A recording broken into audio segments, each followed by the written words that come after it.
গুরুত্বপূর্ণ প্রতিবেদন। ভারত নিজের দেশের মুসলিম নাগরিকদের নির্বাসন করছে। মানবাধিকার লঙ্ঘনের এক ভয়ঙ্কর চিত্র উঠে আসছে ভারত বাংলাদেশ সীমান্তে। সম্প্রতি আন্তর্জাতিক ও দেশীয় মানবাধিকার সংগঠনগুলো উদ্বেগ প্রকাশ করেছে। ভারত থেকে একের পর এক মুসলিম ধর্মাবলম্বীদের গোপনে সীমান্তে ঠেলে দেওয়া হচ্ছে। তাদের কোনো সুনির্দিষ্ট পরিচয়পত্র নেই আইনি সুরক্ষা।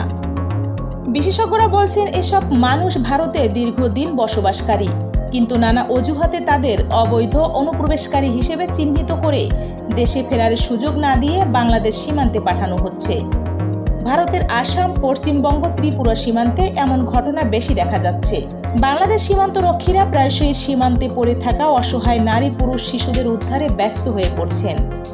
মানবাধিকার কর্মীদের ভাষ্য অনুযায়ী ভারত সরকার এনআরসি এবং সিএএ আইনকে কাজে লাগিয়ে ধর্মীয় ভিত্তিতে জাতিগত পরিচয়ের বিরুদ্ধে নিপীড়ন পথ বেছে নিচ্ছে।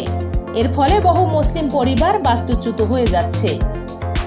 বাংলাদেশ সরকার ইতিমধ্যে উদ্বেগ প্রকাশ করেছে এবং এ বিষয়ে ভারতীয় দূতাবাসের কাছে আনুষ্ঠানিক ব্যাখ্যা চেয়েছে।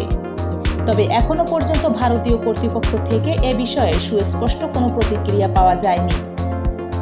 রাজনৈতিক বিশ্লেষকরা বলছেন, এই ঘটনার প্রভাব শুধু সীমান্তে নয়, বরং আঞ্চলিক স্থিতিশীলতার উপরও পড়তে পারে। এই অব্যবস্থা মানবিক ও কূটনৈতিক দৃষ্টিকোণ থেকেও অগ্রহণযোগ্য। এই ছিল বিআইএম নিউজের পক্ষ থেকে আজকের প্রতিবেদন। ভারতীয় মুসলিমদের এই নির্বাসন কি মানবাধিকারের চরম লঙ্ঘন নয়? আপনার মতামত জানাতে ভুলবেন না। সাবস্ক্রাইব করুন বিআইএম নিউজ, জানতে থাকুন সত্য ও সাহসিকতার সব খবর। দেখা হবে পরবর্তী নতুন কোনো ভিডিওতে।